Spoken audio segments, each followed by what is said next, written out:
예, 안녕하세요. 반갑습니다. 이모영 목사입니다. 오늘은 하나님의 음성 듣는 것, 분별에 대한 그런 이야기를 하도록 하겠습니다. 군대에서 통신할 때 서로 암호를 주고받죠. 그래서 암호를 보내면 그것을 또 받아야 되는데요. 그냥 되는 것이 아니라 그것을 해석하는 도구가 필요합니다. 그래서 들리면은 이게 무슨 소린가 알 수가 없는데 거기에 대해서 이제 해석표를 넣고 이건 이거구나 하면서 적용을 하면은 무슨 내용인지 알 수가 있습니다. 우리가 하나님 말씀 들을 때도 이것이 맞는지 틀리는지 분별을 해야 하는 거죠. 그래서 예를 들면 옛날에 유명한 사건이 있었죠. 1992년도 10월 28일 날 다미선교회 사건이 있었습니다.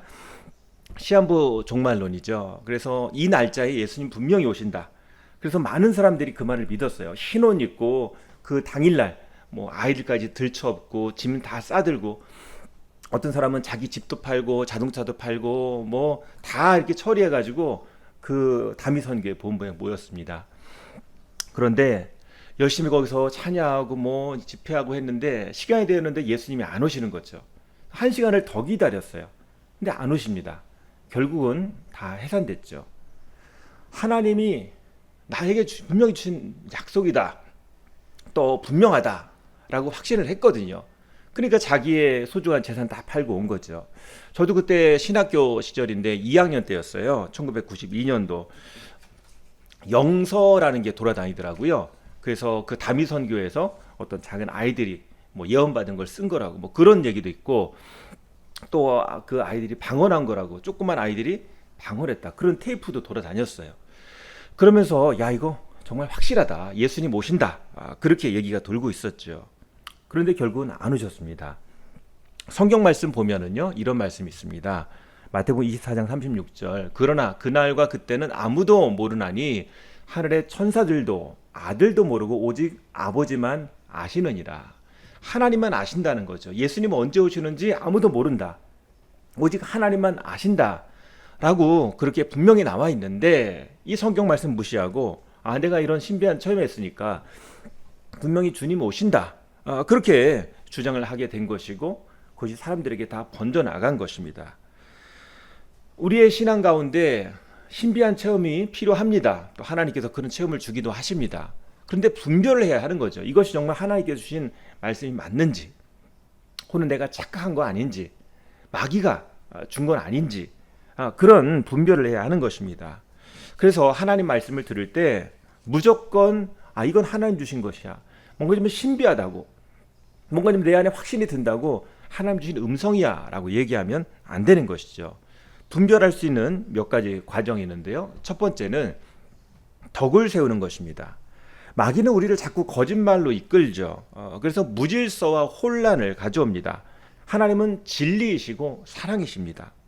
그래서 어떤 일 가운데 평안하고 진리가 세워지고 그리고 함께 공동체가 세워진다. 사랑이 넘친다. 그러면 하나님이 역사하시는 것이고요. 그게 아니라 뭔가 좀 분열이 생기고 또 사람들의 의견이 흩어진다. 그러면 생각을 해봐야 하는 거죠. 고린도전서 14장 1절 말씀. 사랑을 추구하며 신령한 것들을 사모하되 특별히 예언을 하려고 하라. 고린도 교회에 많은 은사들이 있었어요. 근데 그 은사 중에서 가장 좋은 은사가 무엇인가? 사랑이라는 거죠. 그래서 사랑을 추구하라. 여러 많은 좋은 은사들이 있어요. 예언도 하고 방언도 하고 통역도 하고 많은 은사들이 있지만 그 중에서 가장 좋은 은사가 사랑의 은사라는 거죠. 여러 신령한 것을 사모해야 합니다. 그 중에서 우리가 사랑이 있는지 정말 사랑을 추구하는지 생각해 봐야 한다는 거죠. 고린도전서 13장 1절 말씀. 내가 사람의 방언과 천사의 말을 할지라도 사랑이 없으면 소리나는 구리와 울리는 꽹과리가 되고 사랑이 없으면 다른 아무리 신령한 경험이 있고 은사가 할지라도 그것이 다 소용이 없다라고 말씀하고 있는 것입니다. 마귀는 천사의 말을 따라 할 수 있어요. 하지만 사랑을 추구하진 않아요. 마귀는 본질적으로 사랑이 없습니다. 죽이고 멸망시키려는 것이 마귀가 온 목적이죠.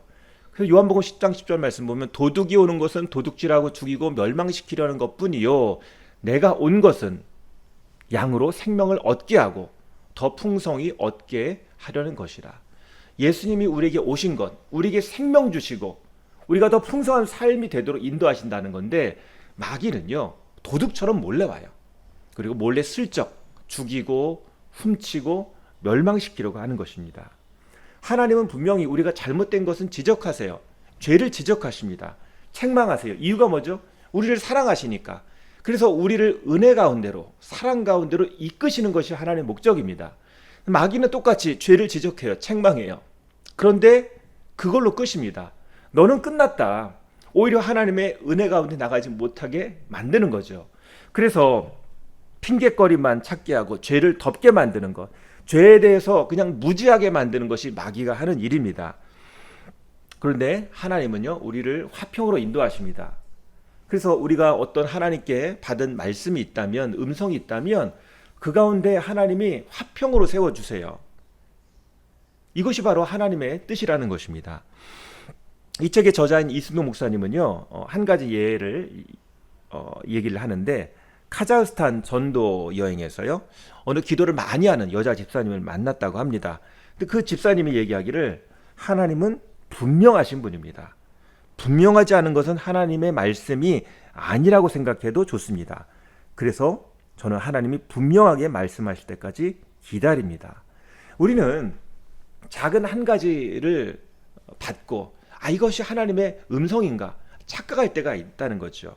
그럼 판단해야 되는 것입니다. 이것이 덕을 세우는가, 또 하나님의 성품인 사랑을 나타내는가, 이것이 정말 서로 주님 안에서 화평을 이루고 공동체를 세우고 내 삶을 세우는가를 살펴봐야 하는 거죠. 그래서 마음의 평강이 있는지, 하나님께 받은 그 제목에 대해서 마음의 평강이 있는지 살펴봐야 되고요. 그리고 그 결과가 하나님께로 더 가까이 이끄는 것인지를 생각해 봐야 하는 거죠.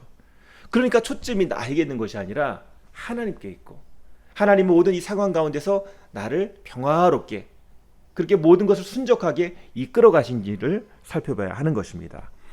자, 두 번째로 하나님의 음성을 분별하는 방법, 동방박사의 원칙이라고 하는데요. 별을 보고 동방박사가 찾아왔죠. 동방박사가 몇 명인가요? 성경에는 인원이 나오지 않습니다. 동방박사가 가져온 예물, 황금, 유향, 모략, 이 세 가지 예물을 가지고 3명이 아닌가 생각하는데 성경에는 그렇게 나오진 않죠. 몇 명인지 모르지만 동방박사가 같이 모여서 결국 예수님을 찾아왔습니다. 우리가 어떤 문제를 가지고 같이 기도할 때 그걸 가지고 서로 얘기할 때가 있어요. 내가 이런 문제가 있는데 어떻게 하면 좋을까? 그런 얘기를 해요. 그럴 때 같이 한 마음으로 기도하면서 어떤 하나님의 인도하신 가운데 어떤 조언이, 또 의견이 이렇게 하나가 일치되는 경우가 있어요. 그러니까 동방박사가 여러 곳에 출발해가지고 예루살렘에서 만났는지, 아니면 동방박사가 처음부터 같이 우연히 만나가지고 그래, 저 별을 보고 따라가 보자, 그 언제 출발점이 되는지 모르겠지만 어쨌든 동방박사들이 함께 의견이 모아질 때가 있었다는 거죠. 그런 것처럼 나 혼자만 기도하는 것을 판단하지 말고 정말 중요하다 생각하면 함께 기도하고 함께 의견이 모아질 때 이것이 하나님의 뜻인가? 한번 생각을 해보라는 거죠. 하나님은 보다 분명하게 하나님의 음성을 우리에게 드러내신다는 것입니다. 그래서 방금 그 여자 집사님 얘기처럼 분명하게 우리에게 길을 알려주시는 그 하나님이라고 얘기한 것처럼 조금 더 분명하도록 함께 기도하고 동방박사의 원칙처럼 의견이 일치되는지 한번 살펴볼 필요가 있습니다. 그리고 세 번째가 도끼머리의 원칙이라고 나오는데요.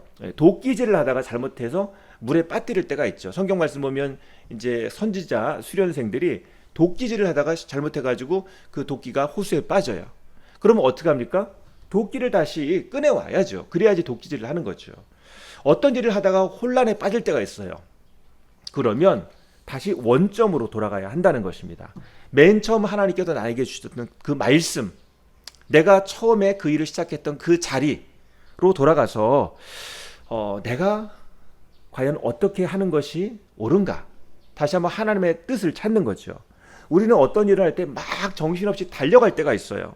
바쁘죠. 계속 할 일들이 많고 처리할 일들이 많은데 앞만 보고 달려가다가 지금 내가 어디로 가야 되는지, 어디쯤 와 있는지를 헷갈릴 때가 있다는 거죠. 그때는 신속하게 다시 제자리로 돌아와서 하나님의 음성을 들어야 하는 것입니다. 원점으로 돌아가라.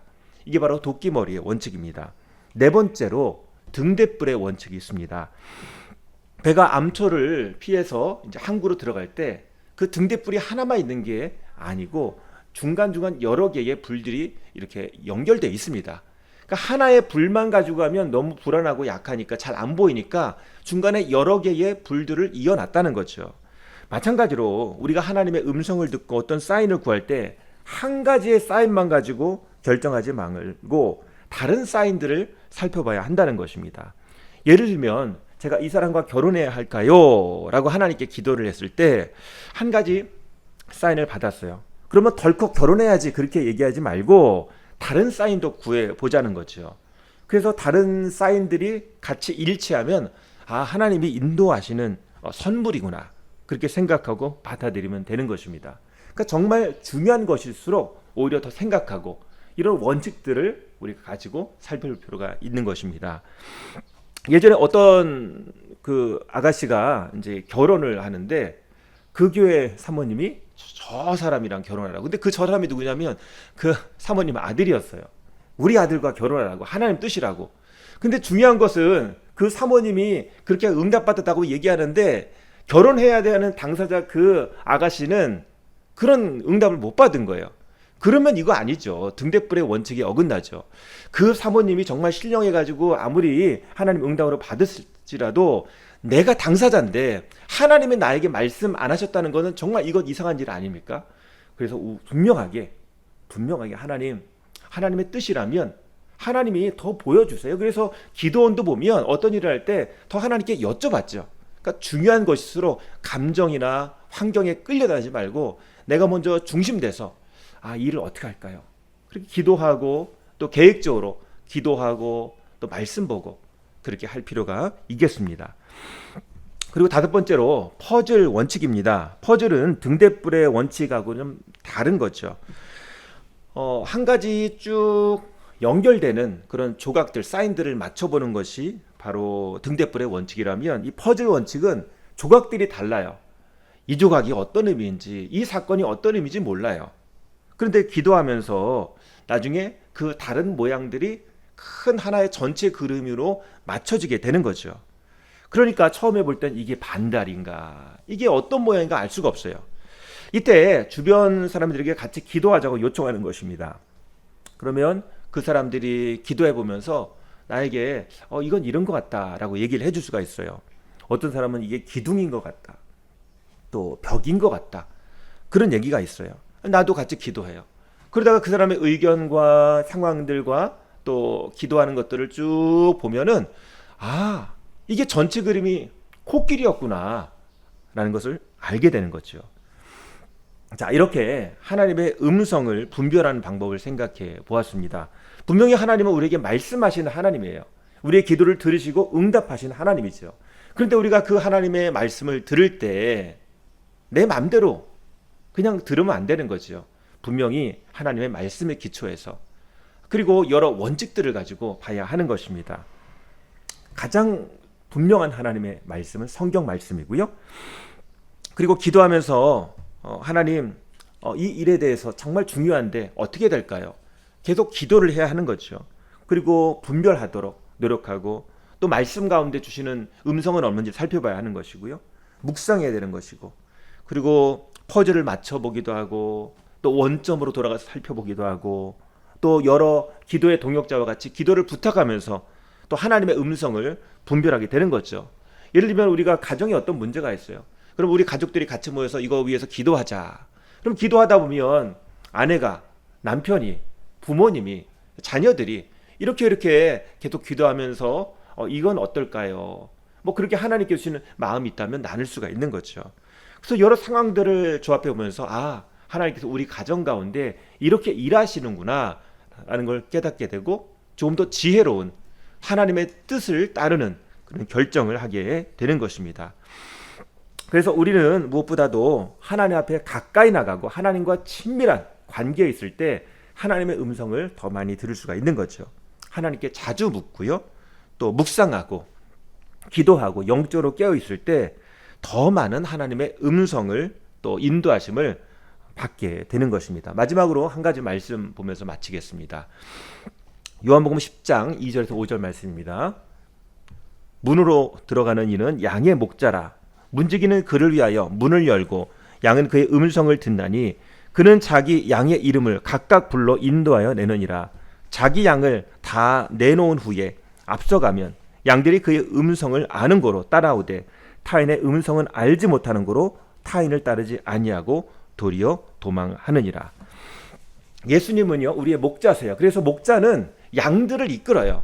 양들을 푸른 초장에서 또 집으로 들어오게 하고 또 집에서 푸른 초장으로 나가도록 그렇게 이끄는데, 그때 문지기, 이 양치기는요 양의 이름을 부릅니다. 아무개야 아무개야. 그러면 그 양은 자기 목자의 음성을 알아요. 그래서 자기의 목자의 음성인지 아니면 다른 모르는 목자의 음성, 타인의 음성인지를 분별한다는 거죠. 하나님의 음성을 듣는다는 것은 이런 것입니다. 매일 아침에 나가고 또 들어오고 하면서 하나님과 늘 대화하고 말씀 보고 기도하다 보면 아, 이것이 하나님의 뜻이구나 하는 것을 우리가 더 잘 알게 되는 거죠. 그래서 하나님의 그런 음성을 들으면서 우리가 하나님과 같이 동행하게 되는 것이고 하나님이 원하는 자리에 있게 되는 것이고 하나님이 원하신 일을 하게 되는 것입니다. 그래서 우리가 하나님의 사랑 가운데 있다는 것, 또 하나님의 인도하심 가운데 있다는 것, 늘 주님과 대화하는 거예요. 물어보고 기도하고 말씀 듣고 이러면서 충만하고 또 하나님의 역사가 우리 삶 가운데 풍성한 저와 여러분 되시기를 기도합니다. 우리 같이 기도하시겠습니다. 하나님 아버지 감사합니다. 하나님 말씀 묵상에 대해서 계속 배우는 가운데 오늘은 하나님의 음성을 분별하는 것에 대해서 배웠습니다. 하나님 저희를 주님 안에서 정말 주님을 사랑하고 하나님의 음성 듣기를 소망할 수 있도록 인도하여 주시옵소서. 나를 사랑하는 주님께서 내 삶을 인도하시고 내 삶을 더욱더 정말 하나님께서 기뻐하시는 그런 삶으로 인도하시는데 우리가 기대하게 하시고 또 하나님 앞에 순종하게 하시고 하나님 그 말씀을 통해서 하나님의 능력을 통해서 우리와 함께 하시고 역사하시는데 우리가 하나님의 그 일에 동참할 수 있도록 하나님 돌봐주시고, 특별히 우리 삶 가운데 중요한 문제들이 있습니다.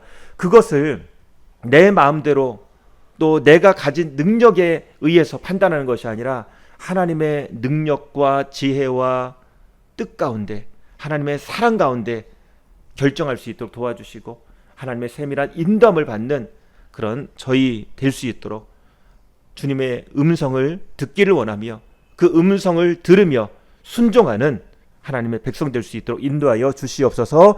예수님의 이름으로 기도합니다. 아멘. 예, 감사합니다. 이렇게 우리가 하나님 말씀 묵상에 대해서 계속 배우고 있는데요. 다음 시간에 한 번 더 정지하는 시간을 갖고 말씀 묵상에 대해서 일단은 시리즈를 마치도록 할 계획입니다. 오늘도 주님께서 평안하시고 승리하시기를 바랍니다. 감사합니다.